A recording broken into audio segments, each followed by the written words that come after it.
আসসালামু আলাইকুম, কেমন আছেন সবাই? আশা করি অবশ্যই ভালো আছেন। তো আজকের ভিডিওতে আমরা শেয়ার বাজার নিয়ে আলোচনা করব।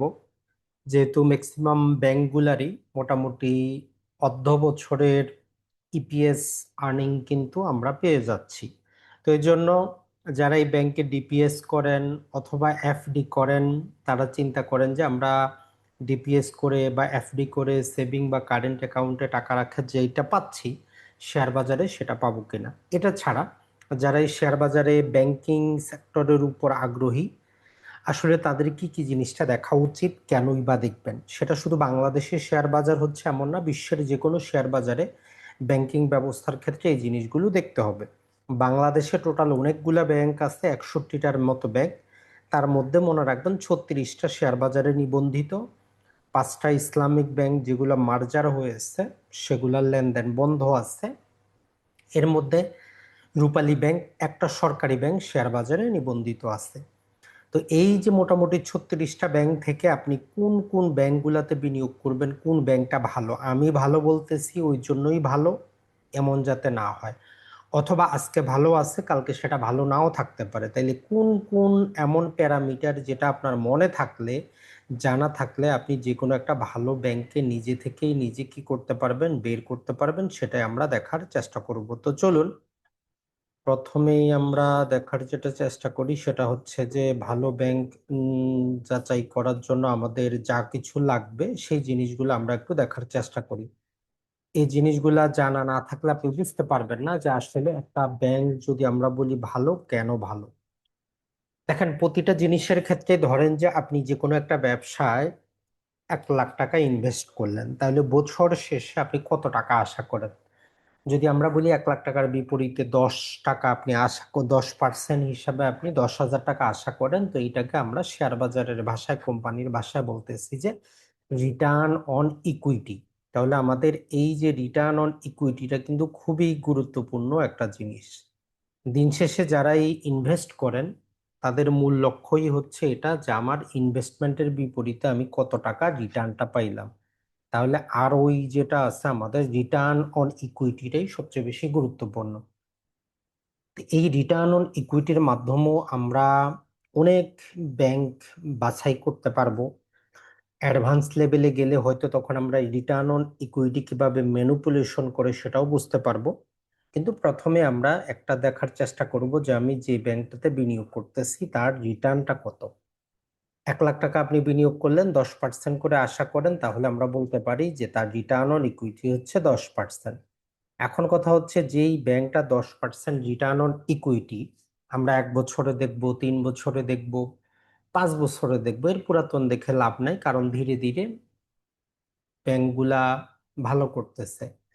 তো তাহলে আপনার 10% ব্যাংক যেটা লাভ করতেছে এইরকম ব্যাংকের সাথে আপনি বিনিয়োগ করবেন কিনা। তো এক্ষেত্রে আপনাকে আর্থসামাজিক অবস্থাটা মনে রাখতে হবে যে বাংলাদেশের দ্রব্যমূল্যের ঊর্ধ্বগতি হচ্ছে বর্তমানে 9%, প্লাস হচ্ছে যে আমাদের 3%-এর মতো আছে কারেন্সি ডেপ্রিসিয়েশন।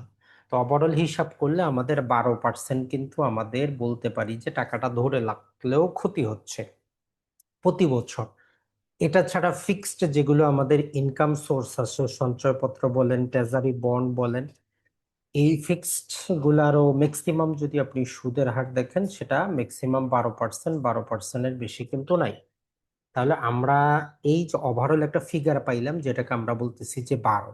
তাহলে এইখানে যে 12% নেওয়া হয়েছে এইটা অবস্থা ভেদে আপনি পরিবর্তন করতে পারেন, তারপরও বাংলাদেশের প্রেক্ষাপটে আপনি এটাকে 12% ধরে রাখতে পারেন। তাহলে আপনি সেই ব্যাংকটাই সিলেক্ট করবেন যেটা বিগত দিনগুলাতে 5 বছর, 3 বছর বা 1 বছরে কি করতে পেরেছে, 12% বা তার বেশি রিটার্ন জেনারেট করতে পেরেছে যাবতীয় কিছু করার পরে।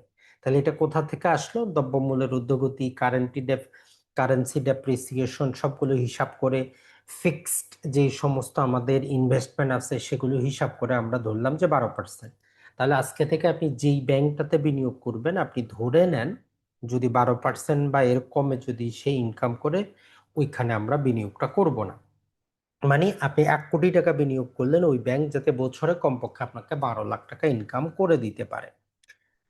2 নম্বরটা আসি, আপনার ইনভেস্ট আপনি করেছেন, সব সময় তো আর আপনি ব্যাংক পরিচালনা করবেন না বা কোম্পানিটা পরিচালনা করবে, সেখানে ডাইরেক্টররা থাকে। সেখানে নানা প্রকার পদ পদবীর লোক থাকে যারা ওই সেক্টরের অভিজ্ঞ, এদেরকে নিয়োগ দেওয়া হয়। তো আপনার টোটাল অ্যাসেটটাকে তারা কিভাবে ম্যানেজ করতেছে এটা যাচাই করার জন্য আরেকটা ক্রাইটেরিয়া হচ্ছে ROA, রিটার্ন অন অ্যাসেট। একটা ব্যাংকের অ্যাসেট বলতে আমরা বলতে পারি শেয়ার হোল্ডারদের যে ডিপোজিট আছে, FD আছে, এই জিনিসগুলাই হচ্ছে তার ROA। এখন এই ROA-টা তার টোটাল যত প্রকার ডিপোজিট আছে এগুলোর কমপক্ষে যাতে 1% বা তার বেশি ইনকাম করে। বাংলাদেশে এমন অনেক ভালো ব্যাংক পাবেন যেগুলো 1%-এর কমেই কিন্তু করতেছে। তার মানে ওই ম্যানেজমেন্ট, সে যেমন কিছু ব্যাংক আছে সে শেয়ার হোল্ডার থেকে হিউজ পরিমাণ ধরেন যে ডিপোজিট পাইলো, কিন্তু সে লোন দিতে পারলো না, তখন তার অ্যাসেট কোয়ালিটিটা খারাপ হয়ে যাচ্ছে। তো দুইটা জিনিস আমরা মনে রাখবো। একটা হচ্ছে রিটার্ন অন ইকুইটি, 1 বছর, 3 বছর, 5 বছরে আমরা 12% বা তার বেশি নিব। রিটার্ন অন অ্যাসেট 1% বা তার বেশি নিব, এর কমে আসলে ওই ব্যাংকটা আমরা নিব না। বাংলাদেশের ক্ষেত্রে সবচেয়ে গুরুত্বপূর্ণ হচ্ছে NPL, নন পারফর্মিং লোন, বা NPA বলতে পারেন, নন পারফর্মিং অ্যাসেট। বাংলাদেশের শেয়ার বাজারে বর্তমানে নিয়ম হচ্ছে 10%-এর বেশি খেলাপি ঋণ থাকলে ওই ব্যাংকটা কি করতে পারবে না, সে ডিভিডেন্ড দিতে পারবে না। আর ইন্টারন্যাশনাল মান অনুযায়ী 5% পর্যন্ত যদি খেলাপি ঋণ থাকে এটাকে মোটামুটি সহনীয় করা হয়। তাহলে আমরা ঝুঁকি নিতে যাব না, যেহেতু ব্যাংকিং ব্যবসাটা একটা লেভারেজের ব্যবসা, ঝুঁকির ব্যবসা, লোনের ব্যবসা। তো আমরা 5% পর্যন্ত NPL আসতে ওই ব্যাংকগুলাই নিব, 5%-এর বেশি আসতে এরকম ব্যাংক আমরা নিব না। এই তিনটা ক্রাইটেরিয়া যদি আপনি মেনে চলতে পারেন, ব্যাংকিং সেক্টরের ভালো ব্যাংকে 5, 10, 20 বছরের জন্য বিনিয়োগ করে আপনি যেই পরিমাণ লাভবান হইতে পারবেন অন্য কোথাও কিন্তু পারবেন না। তাহলে এই তিনটা জিনিস আপনি মেরুদণ্ড হিসেবে নিতে পারেন: ROE 12% বা তার বেশি, ROA-টা 1% বা তার বেশি, NPL যেটা 5% পর্যন্ত। এই তিনটা হচ্ছে গুরুত্বপূর্ণ। এখন হচ্ছে যে বাংলাদেশে নিবন্ধিত প্রতিটা ব্যাংক কি করে, বছরে 4 বার বা কোম্পানি বছরে 4 বার তার আয় ব্যয়ের হিসাবটা দেয়, EPS-টা দেয়। আমরা যে শেয়ার কিনি মূলত প্রতি শেয়ার প্রতি সে কত টাকা ইনকাম করতেছে। যেমন এই যে আমরা আজকেও পেলাম ব্র্যাক ব্যাংক, সিটি ব্যাংক, এরা ভালো করতেছে, প্রতি বছর তাদের আর্নিংটা বাড়তেছে। এই EPS-টাই কিন্তু হচ্ছে মেইন। তো এর জন্য আমরা যেটা করব, যখন একটা ব্যাংকে সিলেক্ট করব, শুধু তার 3 মাসের রিপোর্ট দেখে কোনো সিদ্ধান্ত নিব না। কমপক্ষে আমরা 2টা রিপোর্ট দেখব, 6 মাসের রিপোর্ট দেখে আমরা সিদ্ধান্ত নিব। তাহলে বছরে 4 বার রিপোর্ট আসবে। প্রথম রিপোর্টে যাই আসলো আমরা এর উপর ভিত্তি করে কোনো সিদ্ধান্ত নিব না যে সেটা আমরা কিনবো না বিক্রি করব। 6 মাসের রিপোর্ট যখন আসবে, দুইটা মিলায় আমরা তখন হিসাবটা নেওয়ার চেষ্টা করব। এরপরে হচ্ছে যে ব্যাংকিং সেক্টরের ডিভিডেন্ড বিভিন্ন কিছুর উপর নির্ভর করে। তো এই জন্য EPS যদি ভালো হইলেও ব্যাংক চাইলে ধরেন 10 টাকা ইনকাম করলে, ব্র্যাক ব্যাংক 10 টাকা ইনকাম করতেছে, চাইলেও সে আপনাকে 10 টাকা দিতে পারবে না। বিভিন্ন প্রকার রেস্ট্রিকশন আছে ব্যাংকের। মূলধন যেমন নিয়ম করা হয়েছে 2000 কোটি টাকা মূলধন থাকতে হবে। বাংলাদেশে শেয়ার বাজারে নিবন্ধিত শুধু মাত্র বর্তমান পর্যন্ত আমরা যদি দেখি ব্র্যাক ব্যাংকে আগামীবার ডিভিডেন্ড দিতে পারবে, অন্য ব্যাংকগুলা যদি মূলধন না বাড়ায় তারা কিন্তু পারবে না। তো যাই হোক, এগুলো বিভিন্ন ক্যালকুলেশনের কারণে এখন পর্যন্ত দেখা যায় যে আসলে ম্যাক্সিমাম তারা 3 টাকা পর্যন্তই ডিভিডেন্ড দেয় শেয়ার প্রতি। যদি 10 টাকা ইনকাম করে, 5 টাকা ইনকাম করে, 3 টাকা পর্যন্তই দেয়। এরপরেও ব্যাংকিং সেক্টরের একটাই জিনিস হচ্ছে PB ratio, price to book value. এখন ব্যাংকের ক্ষেত্রে নিজস্ব আমরা যেটা বললাম, তার যাবতীয় লাইবিলিটি এবং তার অ্যাসেট থেকে লাইবিলিটি বাদ দেওয়ার পরে যেটা থাকে সেটাই হচ্ছে তার বুক ভ্যালু। এই বুক ভ্যালুটা আমরা যত কমে পাবো তত আমাদের জন্য সস্তা। তবে যদি কোনো ব্যাংকের বুক ভ্যালু 1.5-এর বেশি চলে যায় তখন এটা দামি হয়ে যায়। এখন এই যে উপরে 6টা জিনিস আমরা দেখলাম, এগুলো হচ্ছে ব্যাংকটার অতীত। এইটা ভবিষ্যতে ভালো করতেও পারে, নাও করতে পারে। যেমন ট্রাস্ট ব্যাংক পূর্বে ভালো করেছে, এখন গত 2-3 বছর যাবত খুব চাপের মধ্যে আছে, ভালো করতে পারতেছে না। এই জন্য সবচেয়ে গুরুত্বপূর্ণ হচ্ছে ফিউচার আউটলুক, যে ব্যাংকটা ভবিষ্যতে ভালো করবে কিনা, তার অতীত তো ভালো, ম্যানেজমেন্ট ভালো, ভবিষ্যতে ভালো করার জায়গা আছে কিনা। তো যেমন ধরেন যে ব্র্যাক ব্যাংকের ক্ষেত্রে আমরা বলি যে বিকাশটা গ্রোথশীল আছে, তো এর জন্য ব্র্যাক ব্যাংক ভালো করবে। এটা ছাড়া তাদের যে নিজস্ব ব্যাংক রীতি সেটার মধ্যে অতটা তারা খারাপও না, আবার অতটা এক্সিলেন্টও কিন্তু না। তো ব্র্যাক ব্যাংকটা আমরা বিকাশের জন্য এটার ভবিষ্যৎ দেখি যে হ্যাঁ ভবিষ্যতে সে ভালো করবে। উত্তরা ব্যাংকের ক্ষেত্রে আমাদের পৃথক ভিডিওতে আমরা বলেছি তাদের প্রধান কার্যালয়গুলো নিজের, কস্ট ম্যানেজমেন্ট সেখানে কম হয়, এটা ছাড়া কাঁচা রেশিও তাদের বেশি, তো এই জন্য তারা ভালো করতেছে। এটা ছাড়া বাংলাদেশে আরো কিছু ব্যাংক আছে ভালো করতেছে, তার মানে উপরের ছয়টা হচ্ছে তার অতীত দেখব। আর এই 7 নাম্বার হচ্ছে ফিউচার তার আছে কিনা, যদি ফিউচার থাকে আমরা সেটার মধ্যে ভালো করব। এখন কথাটা হচ্ছে যে ভাই বলবেন যে ভাই তাহলে আমরা ব্যাংকটা সিলেক্ট করব কোথার থেকে। তো এইটার জন্য আমরা যে ওয়েবসাইটটা ব্যবহার করি আপনাদেরকে আমরা বলেছি যে fiscal.ai, এটা মোবাইলেও ব্যবহার করা যায়, তবে এটার ব্যবহার করা সত্য হচ্ছে যে অনেকেই স্ক্রিনশট পাঠিয়েছেন যে ড্যাশ আছে, এরপরে কি করব, আপনি ওই ড্যাশে ক্লিক করবেন, লগ ইন করা না থাকলে একটা ইমেল অ্যাড্রেস দিয়ে লগ ইন করে নেবেন।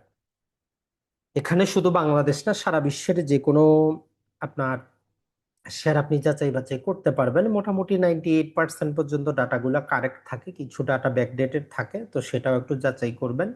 আর এটার উপর যাচাই করে 100% সিদ্ধান্ত নেবেন না, এটার উপর যাচাই করার পর যে যে কোম্পানিগুলো কিনতে চান ওই কোম্পানিগুলোর ওয়েবসাইটে গিয়ে তাদের অ্যানুয়াল রিপোর্টগুলোও একটু দেখবেন যে আসলে ঠিক আছে কিনা।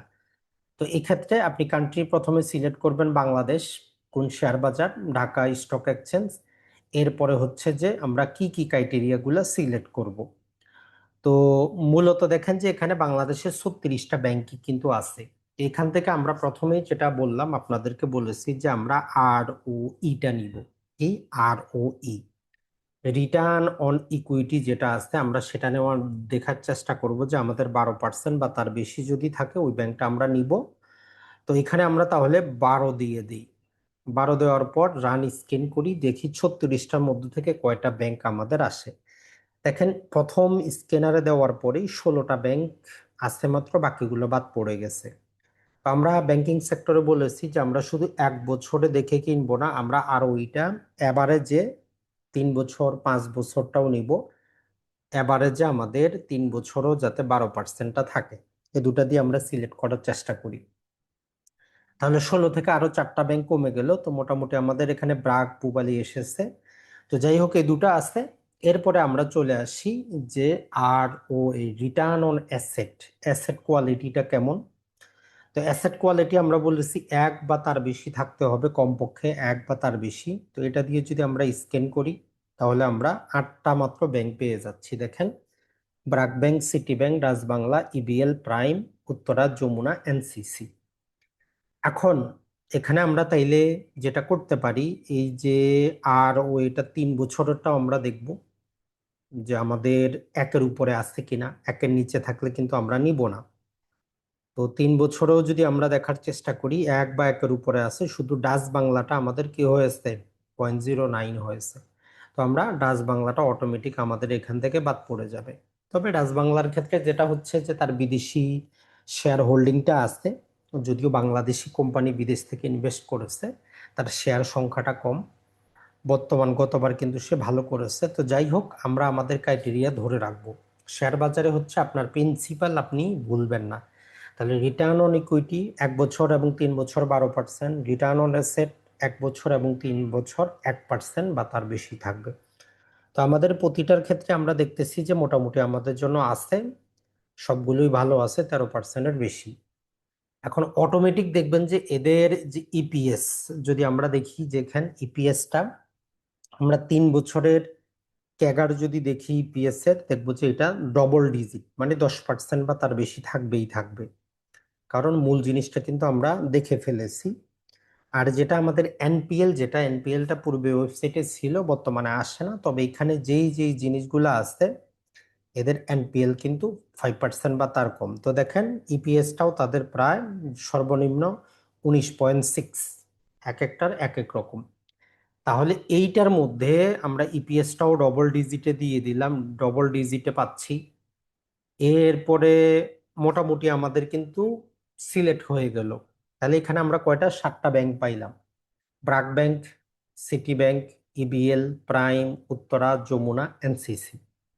এখন কথা হচ্ছে আপনি কি এই সবগুলা ব্যাংক কিনবেন কিনা, না এখান থেকেও আরো বাছাই করবেন। তো আমি মনে করি যে আসলে বাংলাদেশের শেয়ার বাজারে যেটা হয়, কোম্পানি অতটা ভালো করলেও তার ক্যাপিটাল গেইনটা অনেক ক্ষেত্রে কম হয়। তো এর জন্য আপনি চাইলে যদি ব্যাংকিং সেক্টরের উপর নির্ভরশীল হন, আপনি প্রতি সপ্তাহে ধরেন যে 1,000 করে 7টা ব্যাংকের 7,000-এর শেয়ার কিনতে পারেন, বা প্রতি মাসে আপনি 10,000 করে কিনতে পারেন। প্রতিটা ব্যাংকই সমান সমান। এখন এইটার ক্ষেত্রে যদি আপনি আরো বাছাই করে যদি আমরা দিতে চাই, আরো বাছাই আপনি যেটা করবেন সেটা হচ্ছে যে ম্যানেজমেন্ট ভালো, আর ওইটা যদি আপনি আরো বেশি করে নিতে চান সেটাও নিতে পারেন। রিটার্ন অন অ্যাসেটটা এখান থেকে যেটার বেশি আছে 1.5-এর বেশি যদি আপনি নিতে চান, তাহলে prime bank, BRAC bank, City bank এবং উত্তরা ব্যাংক এই তিনটা নিতে পারেন। রিটার্ন অন অ্যাসেট যদি আমরা এখানে 1.5 করে দেই, তাহলে দেখবো যে আরো তিনটা ব্যাংক কমে গেছে। তবে 7টা ব্যাংকই ভালো, আপনি প্রতিটাই নিতে পারেন। কিন্তু যারা চাচ্ছেন যে না আমি খুব কম ব্যাংকের মধ্যে থাকবো, তাইলে ব্র্যাক, সিটি, প্রাইম এবং উত্তরা এই চারটার মধ্যে আপনি কি করতে পারেন, 25% 25% করে দিয়ে কিনতে পারেন। তো আশা করি আপনারা এই ভিডিও থেকে উপকৃত হবেন যারাই আমাদের ভিডিওগুলো দেখেন। আর আমাদের অলরেডি একটা রেকর্ডেড কোর্স আছে, যারাই আগ্রহী তারা সেটা নিয়েও দেখতে পারেন, উপকৃত হবেন। আসসালামু আলাইকুম, ভালো থাকবেন সবাই।